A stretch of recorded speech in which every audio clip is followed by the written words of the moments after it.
Greetings. Greetings to all of you good people. I am Ian Mackenzie here with the School of Mythopoetics. I shall be somewhat of the host of our discussion today. And I would just wish to acknowledge that there does seem to be already a trickster among us with this particular presentation today, in that last minute we had a little jostling with the appropriate link, and I've heard Mercury's also in retrograde, so I think we can blame it on a variety of factors. But hopefully, here we go. Many of you have marshaled here with us for this live stream, this conversation that we're going to dive into today. And I, for one, am delighted to be here on this conversation from hero to trickster. Yeah, thanks. I have two guests who I'm about to introduce in a moment for this conversation. But first, I do want to acknowledge that this is a part of our approach, part of our build towards the grand opening of the School of Mythopoetics. Those of you who've already followed along, you've maybe tuned into two of our other previous events that we've done. First conversation on reclaiming rites of passage, reclaiming initiation, as well as incredible storytelling from Jan Blake, a storyteller based in Europe, who graced us with two fantastic stories last week. And now we're about to launch into our third conversation of our 5 events leading up to June 1st. That's the official opening of the school. Now, I do want to mention, for those of you who are intrigued and inspired to join before the June 1st date, you can lock yourself in as a founding member, which is a special rate that we're offering to those of you willing to take the leap and jump into this journey with us before we officially launch. And so if that's of interest to you, you can check it out at schoolofmythopoetics.com. And yeah, away we go. So allow me first to introduce the two guests here today. First, I'm going to bring them on.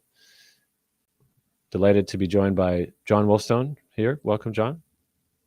Yeah, thank you. I'm glad to be here. And wait, I got a few words to spill before we truly leap in. And John has been a collaborator for many years. He's also one of the co-founding stewards here at the School of Mythopoetics. You may remember him as well from the Reclaiming Initiation talk we did a few weeks ago, as mentioned. But he is a rites of passage guide, a facilitator, storyteller, filmmaker, collaborated with me as well. And we've woven in many ways over the last few years. So delighted to have you here, as well as welcoming on Benjamin Murphy, who as well has been a frequent collaborator within the former school, which was the Mythic Masculine Network, and currently has stewarded a lot of the story myth tellings within the network. He himself is a storyteller, writer, and mythosomatic guide. So I'm delighted here to welcome the two of you to this conversation today. Thank you, Ian. You know, I'm actually just tuning in to one of the comments here, which I just really want to share from Rave Emic, which is that they felt that as we were trying to connect online amidst the trickery that was happening, they felt us all in the psychic realm, sitting in a circle by Stonehenge, trying to assure ourselves that we are not crazy. And I just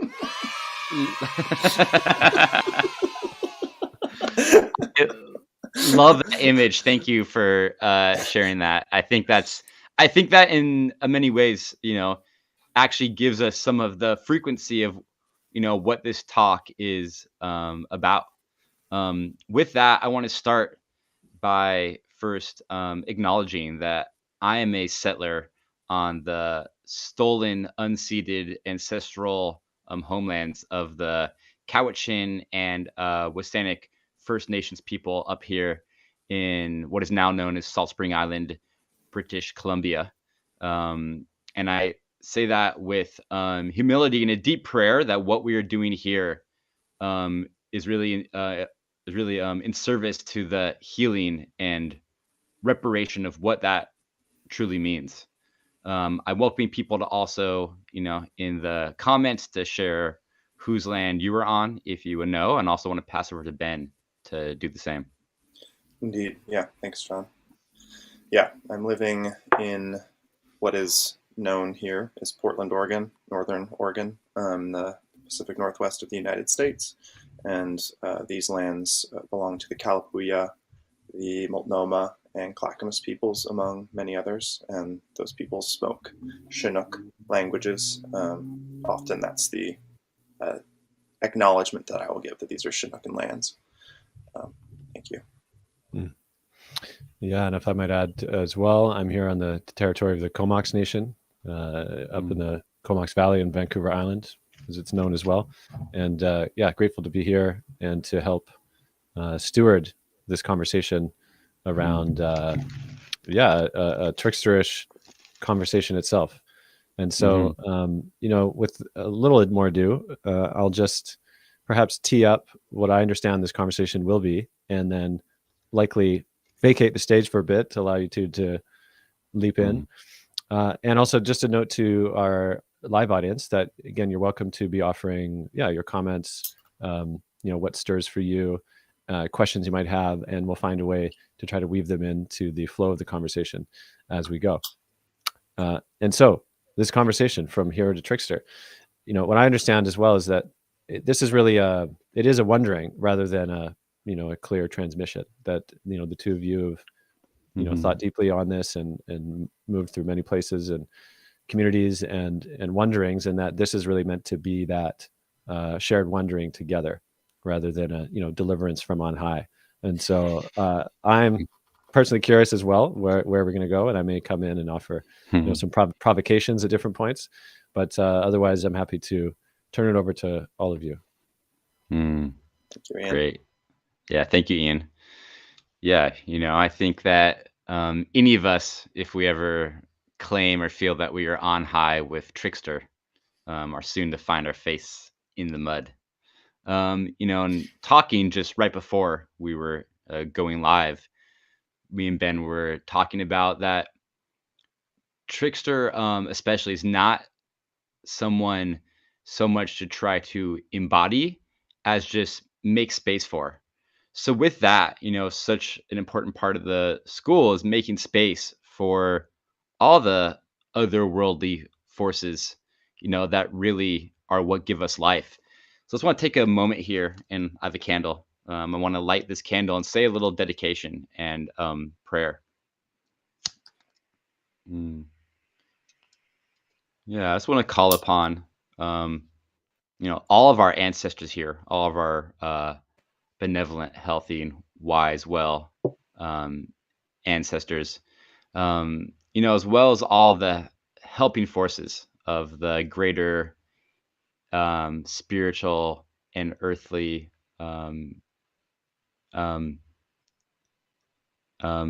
ecologies that surround us, and just create some space for them here and really dedicate this in service to us having our ears open and our eyes wide, and our hearts, flowering as we're navigating this really tremendous time of initiation that we are in as a species. So with that, yeah, I want to get underway and share that we're here to talk about the shift from the hero to the trickster. And Ian was talking earlier to me, and he was like, you're kind of taking on a like sacred cow. And what he meant was, in some ways, we're taking on the wondering of, in some ways, the way I like to say it, that this reign of the hero is over. And so to explore that a bit, I just want to share, it's not news to any of us that we live in a epoch dominated by the mythology of the hero.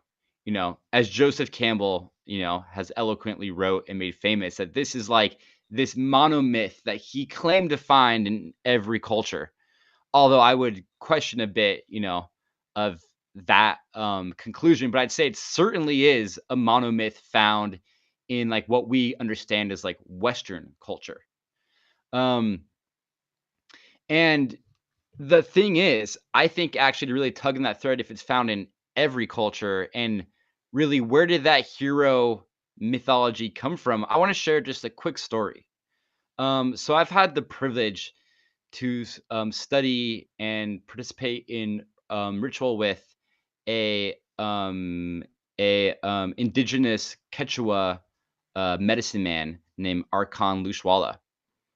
And he once shared this story that when the colonizers, when the conquistadors, the Spanish, came to his native Peru, and they came to missionize, to conquest, and to really, convert the local indigenous folks to Christianity, they ran into a problem because it was really fundamental. Because in their worldview, which is very much the worldview of the hero, there is a clear good and evil. There is clear God on high, and there is the devil. But in the indigenous Quechua language, there was no word for devil. There was no concept for this idea really of devil or really evil in the same way that we've still come to take for granted. And so these Catholic missionaries had to search, and they're searching, trying to figure out like what other word in the Quechua language can we use, that's going to help them understand what we mean by devil. And the closest word they could find to mean devil was this word supai. And this word supai actually meant in Quechua to be outstanding. And the reason they chose that, because when they heard anytime Quechua people speaking this, they were saying it with like some fear and some like kind of a bit of like, oh, we do like, it's not good to be supai, not good to be outstanding. That's because in their culture, in their indigenous cosmology of an intact village culture, to be outstanding from the rest of the community, the rest of the village, was actually a very dangerous thing.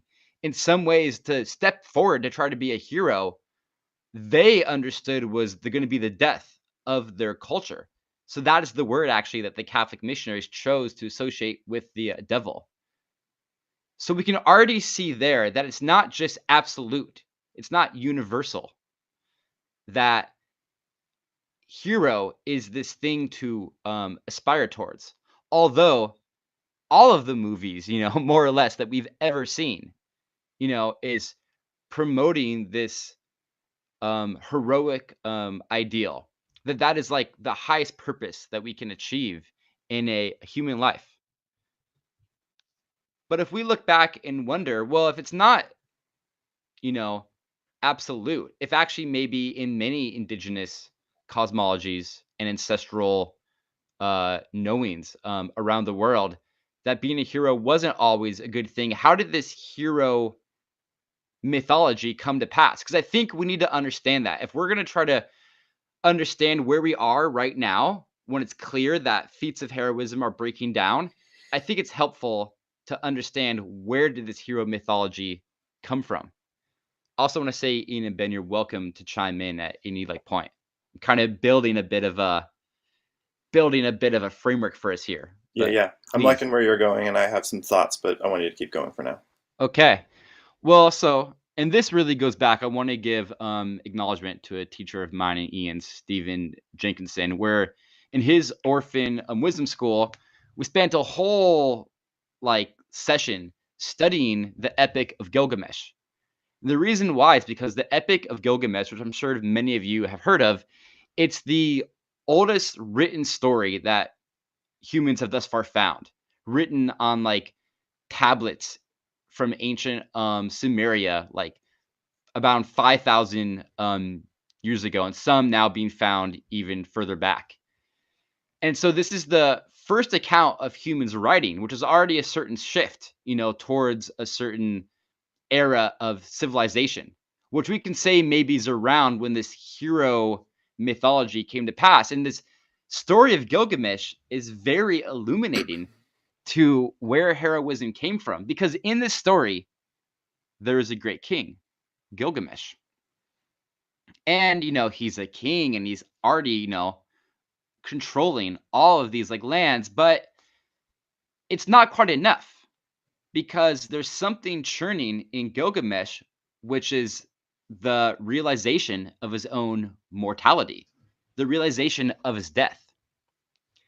And so in the story, in this saga, Gilgamesh, to kind of scratch this itch of the anxiety around his own mortality, he sets off and he goes on a quest. He actually goes on many, but one of the key ones is that he goes to the sacred cedar grove because he wants to cut down the sacred cedar trees to build a monument to himself and make a name for himself, it is said, which is something that's actually referenced many times in the Bible. And in order to cut down these sacred cedar trees, he has to fight and eventually kill the guardian, this like giant, like transhuman animal guardian of the forest, which he does successfully kill so that he can cut down these sacred cedar trees, this deep violation of life, so he can build a monument and create a name for himself. Because he knows that the only way he can have this everlasting life and really cheat death is to create a name for himself, to become a hero, to create some kind of fame so that he can attempt to live on. And in that, we see that there's something very deep here. Because I think it's kind of, at a base level, assumed that being a hero is some altruistic thing, right? That's what we're taught. People are heroes. But at some core level, if we're looking at some of the like cultural, mythological DNA, there's something else going on. Like maybe heroism at its inception wasn't actually about some altruistic sense of serving the greater good, but maybe there is a place where something broke with humanity. And I often see this, that you could say that actually the rise of hero mythology is very coinciding with the fall of goddess worship. The goddess being the one that is connecting this cycle of life and death, and this understanding that death feeds life is totally necessary and not something ultimately to really fear, at least on a deeper cultural level. And with cultures that still have initiation rites and a certain intactness where people can develop to that level of understanding that. And so something happened where there was a certain kind of break, which we could spend, many hours, and many of us have and will continue what exactly happened. But something ruptured where death became something to fear. And the way to deal with that fear was to try to live on forever. Which is not the quality I understand of Trickster. There's definitely more I want to share, but I'll pass over to Ben just to respond and jam on that.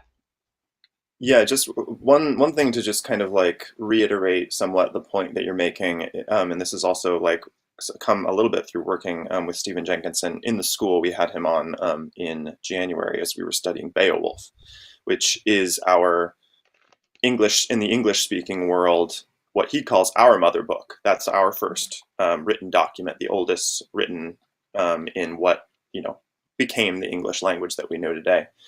And those same themes are just so woven throughout this attainment of glory and the living on beyond death through the stories that one are told about one.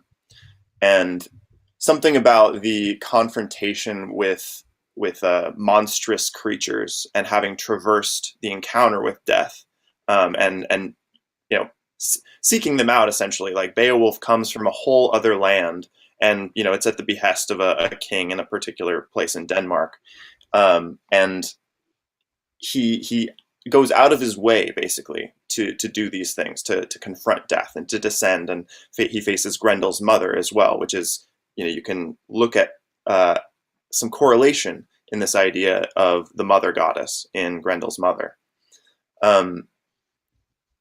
Looking at some of these goddess mythologies that you're referring to, they tend to have there is sort of a hero figure in there, but he's the consort of the goddess. And a big motif in many of them is that he dies and then is resurrected.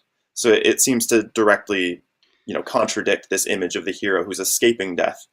And I think it's even in the Gilgamesh myth, if I'm remembering right, he descends to the underworld, and I think he discovers, like, he fails a test, and I believe it's to not fall asleep for a really extended period of time, which is, this is another image of death. He fails to not fall asleep, and so he's sent away, but he is given a consolation in a plant that he might eat that will restore his youth. And a snake comes and eats it, and the snake is then allowed to shed its skin, and it becomes this image of a ever renewing life that Gilgamesh is denied.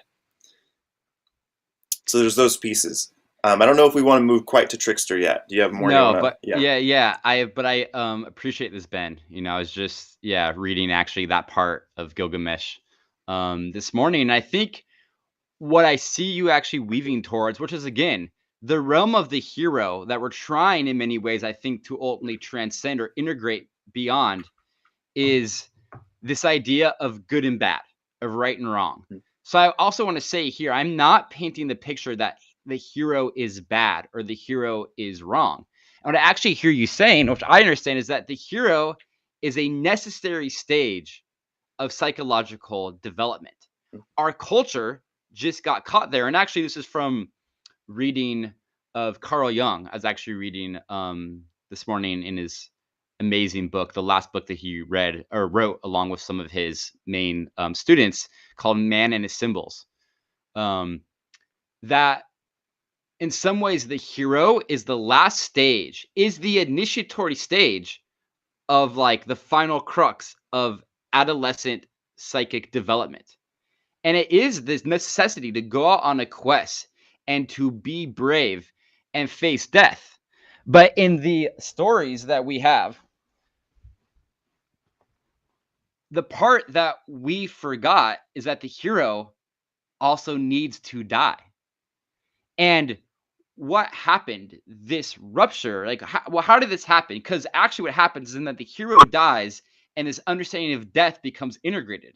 And you would say a initiated adult and an initiated culture then integrates that death principle. But in all of the stories, more or less, that we have, again, I'm not saying ubiquitously, but the hero is the one that lives against great odds, always like cheating death. And looking at historically what happened in these intact cultures that had this further initiatory process where they were able to enter realms or even dance with a bit, perhaps energies of Trickster, they had a still intact, I guess, relationship with their ancestors. And what this meant, and this for me, ancestry, I could say, is at the core of all of this. And it's definitely at the core of my life. And it's one of the main things I'd say that we're going to be really exploring in this school, because when you have your ancestors, right? When death isn't like, oh, I lost that, my like dad died and I lost him. Like, well, why did you lose him? Like, he died, but is he lost, or is he just an ancestor now? Hopefully, if the right rights and grief were had. Because when you have ancestors and your cosmological understanding is that when you die, you become an ancestor and you still have your place in the village, and people still feed you and talk to you and relate to you and call upon you, and you still have a job to like do. Death is not something that is feared, at least not in the same way. But when this broke, and this is the key point, what started to happen in the era of Gilgamesh, in this era of civilization rising, was this village ancestrally connected life was broke. And as that ancestral relationship was lost, death all of a sudden didn't mean, oh, I'm an ancestor. Death meant annihilation. Death became, who's not scared of that? Annihilation, like nothingness, is super scary to the psyche. And the reason that we did initiation rites to integrate death. So when we lose these ancestors, death becomes something to be feared. And then heroism becomes something not just to, move through as a stage of adolescent development. It becomes something to grip onto and build a whole culture around as a way to feel like you can live on for forever, because death is such an incredible thing to now culturally be feared. And you look at the culture that we have and the culture of hero worship, which is so much, I mean, the last thing I'll say, tied up in this idea of salvation.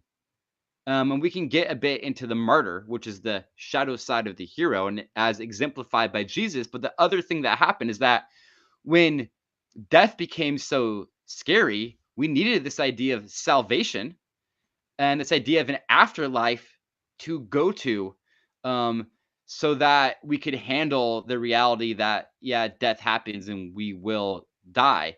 And then as we embed that in the hero mythology, you look at the United States.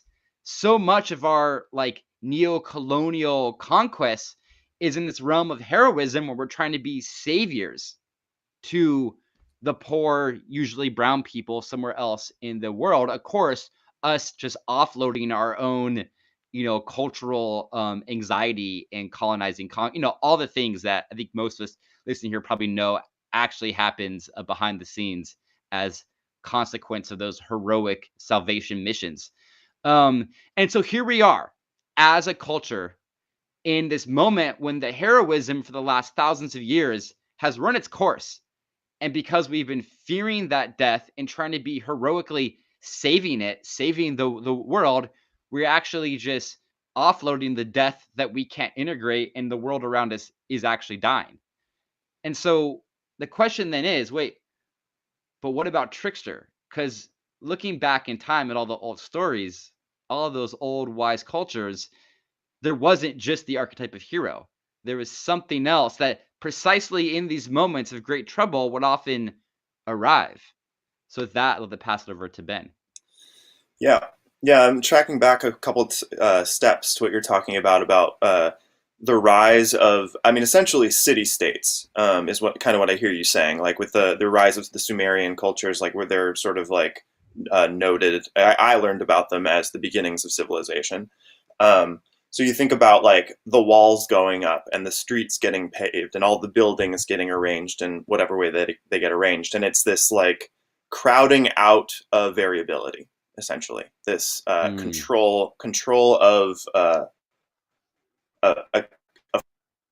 chaos, essentially. And this, to me, it seems to me that this dichotomy between right and wrong, or good and evil, stems from a relationship to the light, which is where you can see.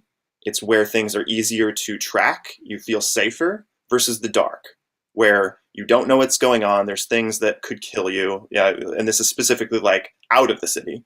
So the city becomes an image of light, an image of safety, an image of good, versus the outside, which is chaos, which is darkness, which is evil. That's where that like it like extends that direction. I don't believe it probably started as evil, but we talk about that like chaos order dichotomy, and I've heard a number of different people riff on that as sort of like a primal archetypal dichotomy that we're dealing with, that the hero is in service of order. That dichotomy doesn't need to exist if there's actual right relationship between the living systems of the world around you. And yeah, there's some interesting roads we could go down talking about that. The line I want to follow, though, is in our Judeo-Christian, I'm going to say mostly just Christian, heroic kind of thing, savior mentality. We've got this pole, this dichotomy of the light and the dark between God and the devil. And what is the devil? The devil is a deceiver. The devil is lust, is greed, is all these like base elements, and it's defined as evil, the embodiment of evil. And that's, to me, where we put the trickster. That's what we think of as the trickster. As a cultural motif. Maybe we don't think about, maybe we're not actually Christians, maybe we're not actually espousing those beliefs at this point, but the way that those values have like sifted into our or infused our culture ends up landing with something along those lines. So we don't have a place for Trickster. We put him exiled the circle of what is valued or valid even. So what does it mean to make a place for Trickster is my question. Is like you've mentioned at the beginning, like I don't believe personally that anyone should aspire to be a trickster, but I do believe we need a place for him. Right. And I think, Ben, the point that you're bringing up, which I so love, is that part of what we're facing now, like the issue we have is that in this light and dark, order and chaos dichotomy, what happens is the ossification of a certain orthodoxy. Like we all know the overarching systems. I mean, not we all know, but I'm assuming most of us on the call share some common agreement that many of the overarching institutions and greater systems, whether that be thought systems or financial systems or whatever, governmental systems, are ossified in their orthodoxy, and therefore they're no longer just in tune. There's not a attunement. And culturally, we're asking, so then what is the trickster? It's not just like the devil in exile. Like, what has been the role of the trickster in cultures for a long time?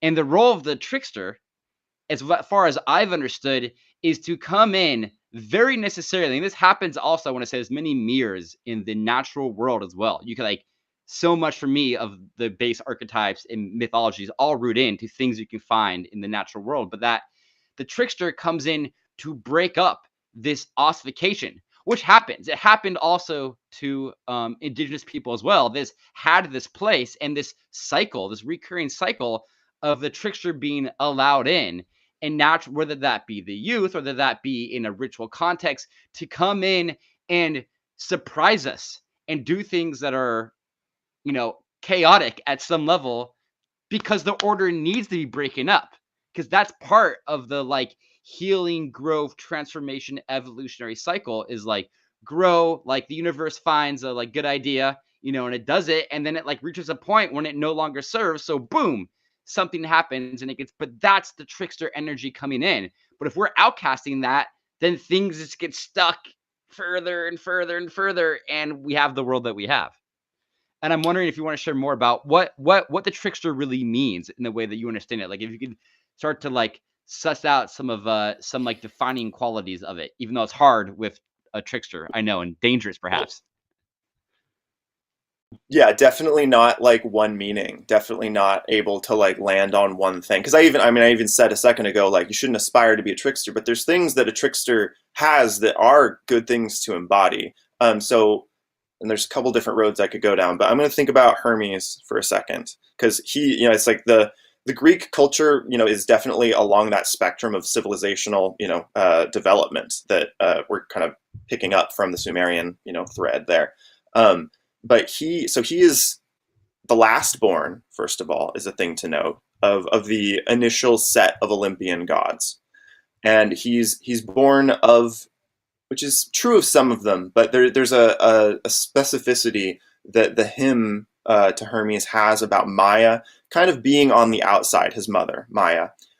Name of the month that we're in, it's where we get the name of the month we're in, May, and we're about to enter Gemini. So there's like a way that this mythology is reflective of the astrological wheel, in addition to other like societal things that were going on at the time. But Hermes comes into opposition in the hymn to Hermes, and where he's born, with Apollo, where initially he steals these cattle, and he does a trick where he gets them to walk backwards away from where they're being kept, and I think it's about 50 head or something. That's not all of them. Walks them away into a cave, and this is all born out of his appetite. He's hungry upon waking up. Takes them into the cave, and he slaughters a couple of them, puts up their skins as a token and a trophy of his youthful theft, and then he portions out 12 portions to be sacrificed to the undying gods. And he has just been born. He is not of the Olympians yet. So, but he's including himself as the 12th into that culture. So like, there is a way that he is redrawing lines. So he is deciding I am going to be one of the Olympians, and I am going to be a part of the order. And if I am not going to be given it, I will steal it. I will become the Prince of Thieves. And he becomes, therefore, this, and in opposition directly to Apollo, who's known for his, I mean, essentially rigidity. Like, he is about clearly defined boundaries. And the Olympian order is that as well. Like, that's from the Titan era, the previous set of like rulers of the world, basically. There's a definitive way that they're not definitive. They are not well defined. But then you get Zeus, the Lord of the Skies, and Poseidon, the Lord of the Seas, and Hades in the Underworld, and Hestia, Keeper of the Hearth, and so they all have their little role. And if without something that's kind of greasing those hinges, that ossification that you're talking about comes. And like, I think it's important here to note that like Trickster isn't necessarily even just human, like you're naming. It's part of just the natural world. So that ossification that happens, it's gonna break eventually. Something will break once the pressure builds enough. And without something greasing those hinges, without creating a more fluid articulation between parts, that breaking becomes more cataclysmic, becomes more damaging to everything. Right, which is why healthy, intact indigenous cultures had that place set aside, and even cyclical, repetitive ritual enactments of trickster energies to like give that the same way that if you plant in a garden, not always, but it's like you sometimes need to break up the like soil. Or I'd say in like my ancestral Jewish heritage, like one way we kind of deal with this is creating space, like on Shabbat, 1 day a week. Or this year is a Shemitah year. It's like 1 year out of 7 where we just let things be in the chaos of nature. And in some ways, what I'm seeing, like the image that's coming to me, Ben, is like kind of what happened mythologically is that there's this pantheon of gods or archetypes, and the hero is like one of them. But the hero kind of like got in front and out of its own anxiety started dominating all the rest and taking up all the space. And so the death of the hero, again, is not the exile of the hero, because there are moments for heroic courage or bravery, those qualities, but it's creating again space for all of the archetypes. But the one that can only one in some ways that can stand up to the hero is the trickster. And I love what Caroline Casey says. She calls the trickster redeemer. And she says that the trickster in some ways, and in some ways, I think with all of these things, like I think trickster has its own telos, its own purpose. In some ways, it just wants to be fed like everything else, like every other spirit in God. And I think what it really likes to feed on in some ways is that the chaos of play, of surprise, of foolery. There is like a foolishness that in some ways I feel like is what the trickster, you could say, is like moving towards or even feeding on. And we can feed it with like that. And that's what the trickster loves when it sees somebody getting on high. It loves to come in. They love to come in and break that down. And in that ways, they are a liberator. But I'm not even sure that like liberation, or it's again, it's not this heroic, altruistic, I'm coming in to knock the hero to like restore the aura. It's just coming in to play. And something that I love that Caroline Casey also said, she was talking about this idea of play and this element of surprise. And she often talks about how there's no prison for the unexpected. There's no prison for the unexpected.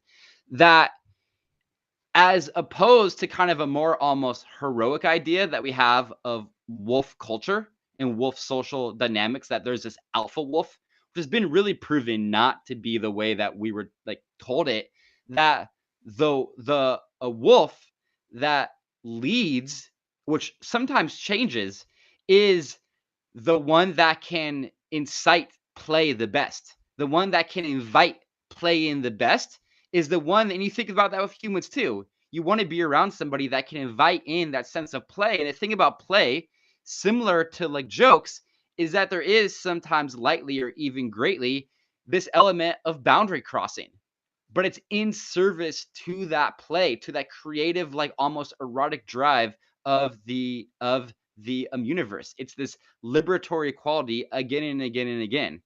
There's more I want to say, but I want to pass it back. Yeah.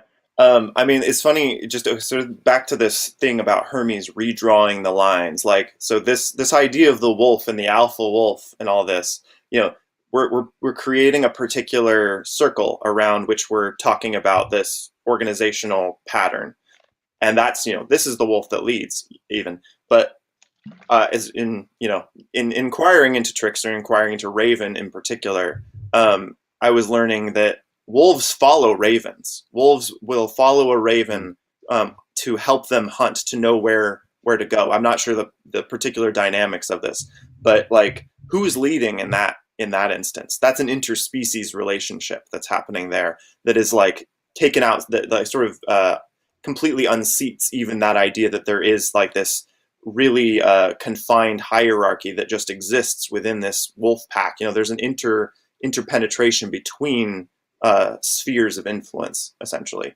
So that's one thing. Another thing, bouncing off of what you were saying, is like Trickster is so connected to appetite. Just, you know, that alone, like the idea that, you know, we all need to be fed. And I'm just thinking a super simple example is just like, have you ever gotten in a fight when you're hungry? And if you just ate something, how does that shift the entire dynamic? How are you liberated in that moment to actually be with what's going on in this dynamic between two people? It's just like, appetite is Trickster in that instance. Appetite is the thing that's disrupting, you know, maybe not entirely, but it's definitely throwing a wrench in the whole picture. Right. And I feel like that's so key, because I feel like at some level there's this very grounding quality to that Trickster energy, because it's in some ways an energy that's coming to point out what is obvious but become overlooked. Is the other quality I find of heroism. You know, we think of this Gilgamesh story, it's often this visionary quality, and I consider myself a visionary, like I have that gift. But that is a very dangerous gift, because it keeps you ungrounded, unhumbled, unconnected to the present moment. And if you look at the United States, so much of its conquest and colonization and the genocide that happened to the indigenous peoples was because of this doctrine of manifest destiny, this vision of like working the land from coast to like coast. And in that vision, we became completely unattuned to the medicine and the gifts and the partnership and this life that was being lived here, that had we integrated, that had like people that looked like us that came over integrated, it'd be a very different world. So in some ways, it's like, how do we create space and integrate this willingness to be kind of pointed out what is right at our like feet, and have that laugh, you know, about how ignorant that we were. And in many ways, there's something very initiatory about the Trickster. And what I mean by that is that the energetic of the Trickster is often this, like, there can be a sense of like some kind of like a antagonizing force. And just on a pure energetic level, I was sharing this earlier. I've participated and been to a few Lakota Sundances, and they have a ritual Trickster figure called the Hyoka. It's like a clown. And what happens in the Sundance, which is a super sacred, very orthodox, like by the book ritual, you know, to a T, how everything has to happen. And everybody's dancing sunwise around this great tree. The Trickster, Hyoka, comes in and dances, amongst doing many other hilarious things, dances energetically counterclockwise. And they recognize that is necessary too, that like counterclockwise energy. In some ways, you could say, in the initiatory journey of human beings and the greater initiatory journey we're in as a species, this counterclockwise energy comes in when we're plunged into the underworld, and all of a sudden we're in the dark. It's this place of uncertainty, and we have to go and integrate something there to come up again, hopefully, eventually, because right now it's pretty easy to get lost in that underworld place. But those who do come back up, hopefully come back up with some of that trickster redemptive power of liberation, of just how to hold space for that uncertainty, which life brings, how to hold space for that counterclockwise energy.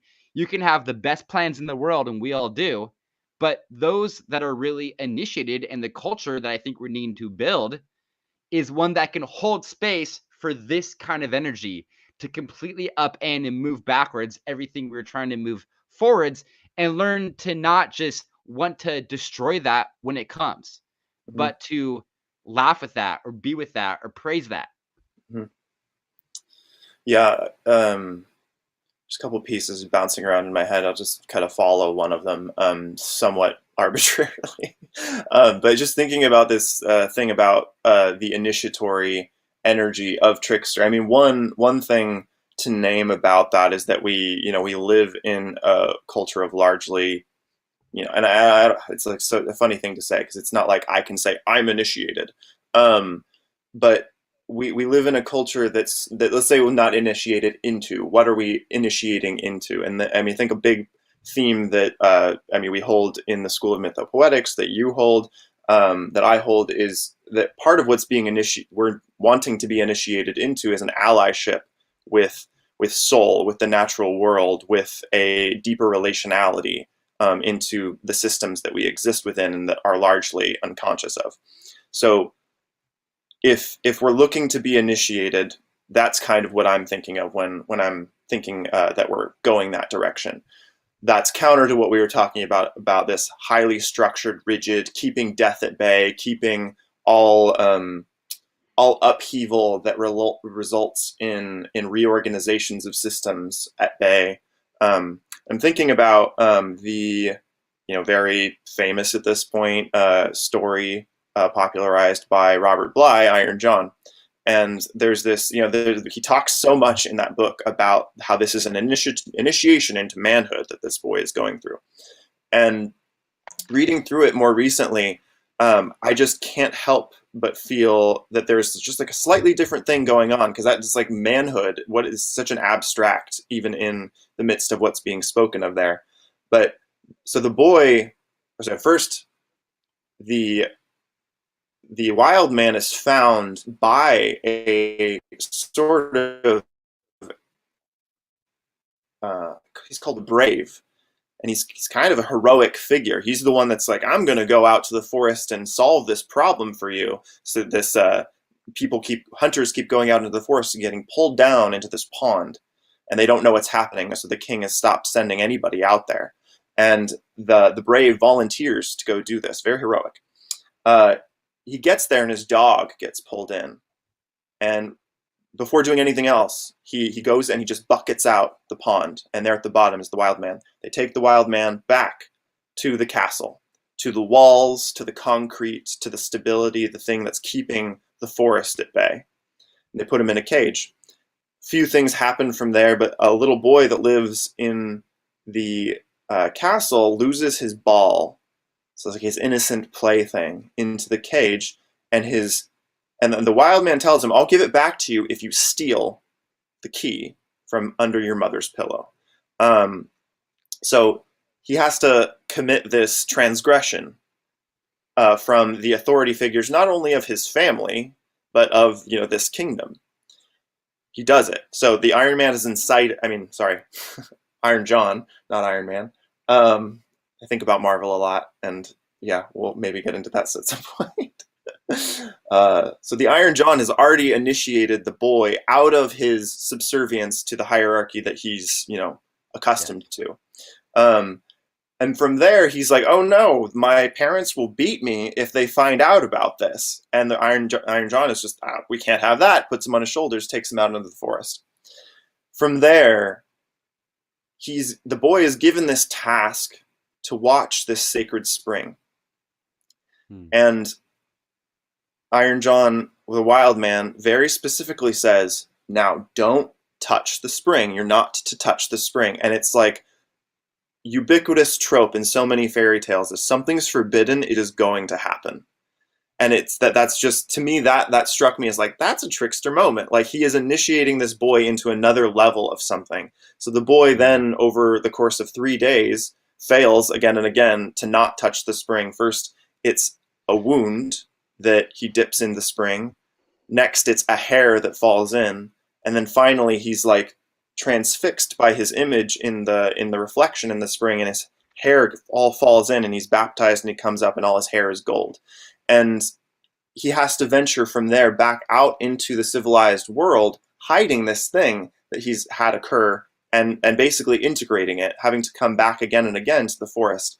And I've just, sitting with it is just like, this is an initiation into an ecological awareness and into a relationship with the sacredness of nature, through trickery, through being told, don't do this, but actually that's what kind of wants to happen. Yeah. Yes. I love that. Thank you for sharing that story. I love coming back, because in some ways Iron John is, I guess we're coming from this source being the mythic masculine network, and that is something of a proto story for a male initiatory journey. And what I love in those moments is that it's like people are holding space, I think, to almost become possessed by or like enveloped by the trickster archetype for a moment, to have that particular genius come like through. And that's so much what we're talking about, because I think the danger in even Iron John, and even in the past generation, as they thought of initiation, and I think it's a danger I really want to claim here in the schools, that we cannot approach initiation. It's like you can't approach initiation from the uninitiated place of hierarchy, that it's somewhere to get to, and it means that you're better than, and now become a man or become a woman or become what, it's like, it's. And so the interesting thing in breaking that, and actually I heard Sophie Strand give an amazing talk with Ian about this.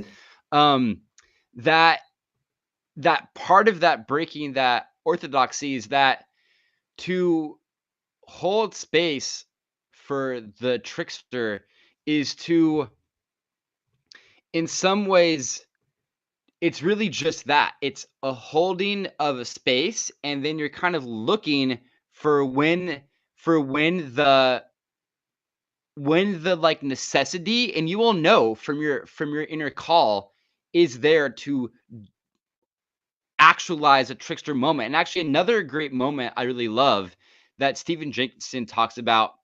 He talks about these two betrayals, and it's this moment when, a very quintessential childhood moment. The dad has like the little boy or the little girl on the bike, and the kid's learning to like ride, and the kid's not going to do it unless the dad is like, I promise I will not let go. I will not let go. And then they're going along, and the kid's pedaling and getting some balance. And in that moment, the dad, by necessity of life, has to have a betrayal where he does the thing he said he wasn't going to do, and he lets go. But if he doesn't do that, that's the second betrayal, because he robs the kid of that chance to actually figure it out for himself, and maybe fall on his face. And the kid gets up, maybe cries, you hug him, then he laughs, and he does it again. And it's that energy of that getting up and doing it again, but that willingness. But as a parent, there are many times you need to be a boundary holder and probably a transgressor. I mean, God, as a parent, you're constantly transgressing your kids' boundaries because they are dependent and learning that from you, right? So this isn't like some crazy far off mystical thing either they were talking about. And I'm not also saying, again, it's like we can get in this dangerous realm. Like, was that a trickster moment? Again, it's like we need to be a bit more playful, I think, with these definitions. But I think the point is, it's really creating a space for the uncertainty. It's you're not there to conquer the uncertainty by being a trickster who then can master bringing uncertainty. You're just being open to channel. And part of being the trickster in a moment to moment thing is that you're a fool that might lead by falling on your face. It's actually often what it's about. So it's like, it really is not a thing like initiation that you can go after.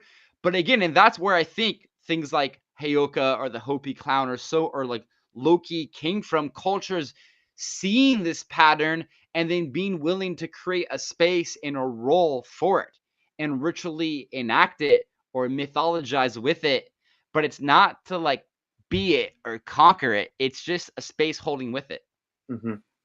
Yeah. So yeah, this is coming back to the thread around like light and dark, right and wrong, wild and civilized, and just this idea of Trickster as a not just a boundary crosser, but a dweller on the threshold, and living in between this and that category. And Lewis Hyde in Trickster Makes This World very early on is talking about how Coyote and Raven are both, quintessential tricksters for much of what we call the United States, what used to be the indigenous peoples of these lands, and they're bait thieves. So like a trap gets set, and so this being is neither preying on another animal, though coyotes do. It's not preying on another animal in this case. It is preying on the thing that someone else being the predator, has set for another being, and it removes itself from that entire dichotomy of hunted versus hunter, and becomes like this other third thing. And then same thing with Raven, and then there's another like way. It's like it's sort of in between an herbivore and a carnivore in that it's grazing. It's not hunting something, but it is eating meat. This is taking me down a road just thinking about hunter and hunted, that dichotomy, and death, as you were mentioning before. One of these pieces that I connect to the warrior much of the time is the hero much of the time is the warrior, and so there's this like relationality with death that at one point was hunting and progressed into being warrior and taking the lives of other human beings much of the time. But in the role with hunter, you're not turning the enemy into an other. You're not turning it into something to be conquered. With the hunter, you are actually incorporating that thing into your being, and you're riding this line between being a killer and being somebody who's also nourishing other beings. Like if you hunt, you bring that back to the village to feed them. So there's the image of the trickster as continuous with the hunter becomes really a rich territory to kind of be engaging with. Again, how does this actually like integrate into our lives? Yes, I love that. It's something that, what I hear you saying Sorry, is that sorry, I want to just like tack on one thought that I feel like didn't quite get in there, and that's just like a really key relationship with death, because it's like the hunter is also like in danger when they're being a hunter. They're also out in the wild dealing with other wild things. So there's the thing that we were talking about at the beginning about the hero being averse and avoidant and keeping death at bay. The hunter is willingly stepping into a relationship with. And I think it's that quality of acknowledgement. Like the trickster wants to acknowledge what is unacknowledged, or maybe it's not that you want to. It's just what it naturally is drawn towards. There's a drawn towards doing that, and I think the way that, although it might not appear way, something that I love that Caroline Casey also said is that in this time of learning to dance with the trickster, there really is this way of like transcending towards playing a type of beauty poker. And what she means by that is getting like, again, it is this like feeding. Actually, a practice that I carry when I go and hunt is throwing out wildflower seeds in my footsteps, so that I'm giving food, hopefully, for the elk that I'm hunting. Continue, and for me, it's just about like creating beauty as I'm trampling the earth, and it's that acknowledgement. Okay, I'm here taking, even by my presence, I'm killing and taking. Much if I even get an elk or like not, and can I like beauty poker that with some wildflower seeds and bring something nourishing to this situation? I think part of that is also learning with our languaging. something that Caroline Casey also says is she's like, this word trauma, it's gotten so much airwaves. Like, what instead of using trauma, we'll just throw that over, put that in the cauldron, as she says, and instead replace it with, what about your dangerous, beautiful assignment? How does that feel in your body to play with? Oh, my trauma, my childhood, dangerous, beautiful assignment. And I want to bring that to one thing personally, and then to something collectively, and then start wrapping up towards a close here, because we said we're going to go to 1:30 and we wanted to honor that, even though we started a bit late. We'll go a bit over here, but Ian was pointing out, and some people saw on Facebook after the last talk, I had this whole thing of watching myself speak and recognizing how much I used and like, and and I vulnerably shared kind of with this idea of conquering it. I was like, I really want to heal this. Somebody, and I also admitted that this comes for me from a childhood stutter. And it's happened a few times. It happened earlier when I was trying to say Sophie Strand's name. And just now, I'm like, wow, what if the stutter is actually a form of trickster? Or can I hold space for it as such instead of something I need to conquer because a stutter is bad? And many people were actually pointing it out, Sophie Strand being one of them, of like, what if it isn't so bad, this idea of all these and likes? And again, like there's a genuine desire to refine my language, but just holding space in this different way, and how easily I fell into my own heroic ideation around conquering the way that I speak. And I think we can see that on a collective level with the pandemic and the human response to it. It's a war. We have to beat it and kill it. And just in general, like hearing the news, so often people are like, 2020, 2021, what horrible years. Yeah, they were hard times. Does that mean they were horrible, or was that our dangerous, beautiful assignment? Is the entire pandemic something of like a trickster coming in to slow us down and have us see that thing at our feet? I know it's something that Ian and Bio Akumalafe spoke about in his podcast, that Ian was asking me to reference. And so just bringing that in of like, it's really a way of how do we keep reframing things to play a more beautiful hand in this beauty poker that we're going to have in this really consequential moment of a human life. So yeah, since we're heading towards like a little bit of a close, I'll just let this maybe be like maybe the last riff or so. Just in the last few days, I've been having this upcoming talk has inspired me to like pick Trickster Makes This World back up, and I've been reading it for over a year, and I'm like maybe a couple chapters away from the end at this point. I was like, oh yeah, I guess I should be reading that a little bit more right now. And I loved the part that I got to, because he's talking about, I was talking about greasing hinges earlier. He brings up this etymological study of the words for joints in, it's Latin essentially, but it's derived from the Greek. And it's artus is Artus, and articulus. And these are the names, both of those words applied to the cross quarter holidays. So the solstices, the equinoxes, and the midpoints between. So those were considered an articulus or an artus. And thinking about hinge points as where the trickster gets in. And right in that word, and you're talking about articulation in your speech. You're talking about these are your articulators, your teeth and your jaw and your tongue. That's definitely trickster. This is the boundary line between what is in you and what is coming out of you, has to pass. And that is art. That is what art, from the same etymological family comes the word order, but it's a beautiful order, and it needs to be able to articulate. It needs to be able to move things. And it's like, I'm thinking about now, just like the way polarity kind of is so such a polarized reality we live in. It's like you can't, it's like something's either, the whole phenomena where things just go to being, called Nazi or fascist or something like that.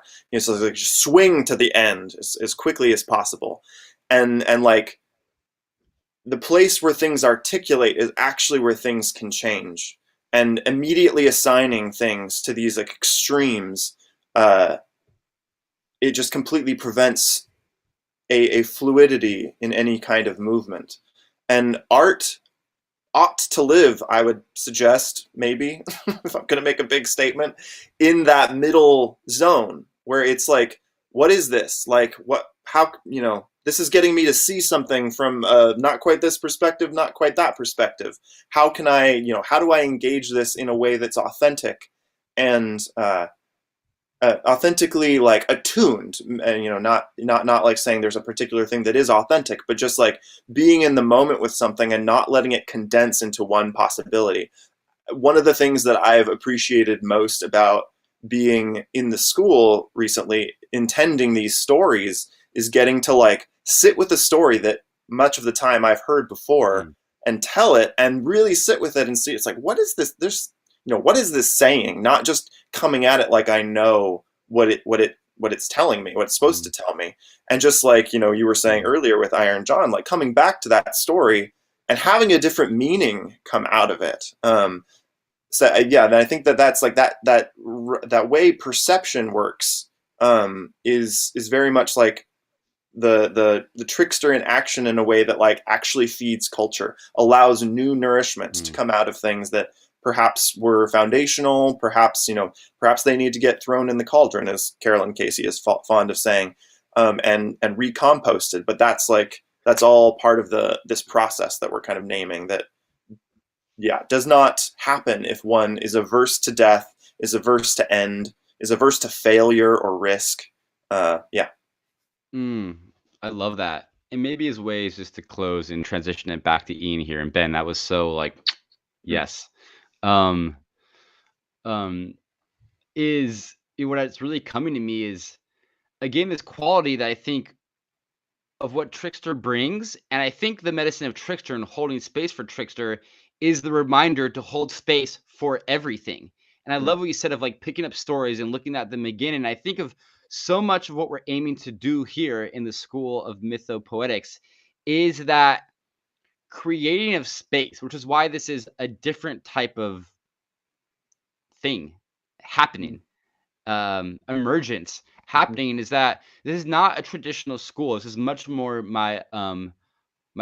We are going to have guest teachers, but really what we're trying to hold space for is the wild genius, that creative impulse that sometimes is Trickster, sometimes is many things, but lives in each of us and lives in each of our souls, and creating space for that as a school to really be examining these stories and our stories and looking at them from all these different angles and holding a different kind of space that maybe other schools have been, which is why it's really about this mythopoetic dance, this fluency, this art creating that we get to do together. So something that we're seeing here with me and Ben, this is what I'm loving people's comments here. I'm sorry we don't have more time to like dive in and get juicy, but that's what we are going to be doing here in the school. And there'll be plenty of space for the Trickster to have its like way, and it certainly will, and it certainly has. So I just want to give a deep thanks, to all of that space holding, all of the many forces that come up, Trickster being one of them in this time. And thank you also to the heroes in the way that mythology has served us, as a culture. And again, kind of like the ego or maybe our adolescence. It's not saying we're trying to kill. We're saying thank you to, and like, here's the right house for like you, and like you're welcome to come and join the ball team with the rest of us.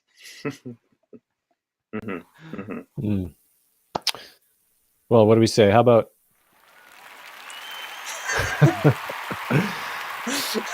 I personally am enjoying the number of sound effects that this new platform allows, and I thought that might be an appropriate way to acknowledge what I feel grateful for having witnessed there, which is maybe what I'd call as somewhat of an archetypal jazz, like this feeling of being able to weave and bounce and emerge and see where we go.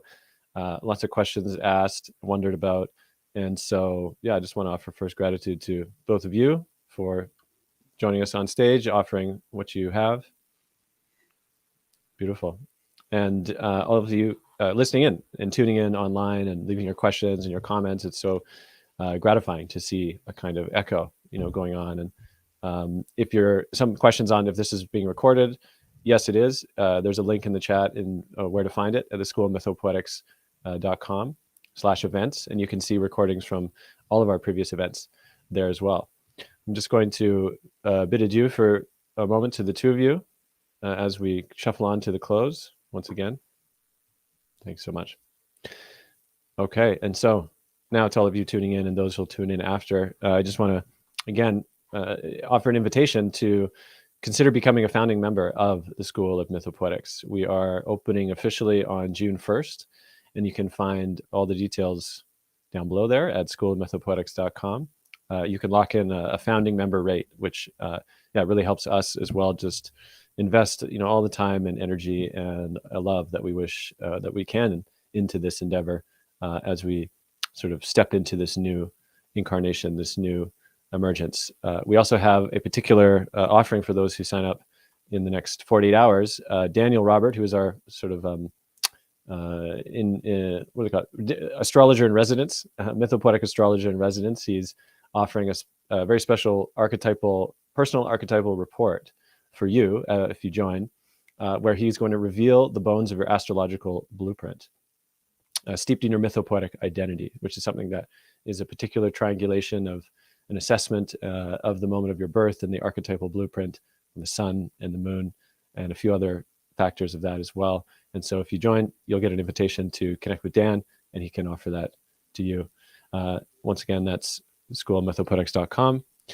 And I want to do another plug for the next event, actually, which is happening about 1 week from today, I believe on the Wednesday, which is that we're inviting the incredible Martin Shaw, storyteller Martin Shaw, to join us here. Those of you probably know him as well. He's very well known in certain circles. And the talk is called The Fall in the Underworld. And that particular talk is in many ways a beautiful continuance of the discussion that's been had here, where it's really diving into the mythology and the language of what does it mean to be in the underworld, and what does it mean to step out of it. Because in the West, as he said, that we've somewhat perhaps become lost in the underworld without any sense of our bearings of how to navigate, and therefore also how to emerge. So come and join Martin as he speaks old world stories and ideas into the malaise of our times. This is a free event happening next week. Get the details, schoolofmythopoetics.com/events. And once again, thank you for tuning in. It's been a pleasure, and onward we go.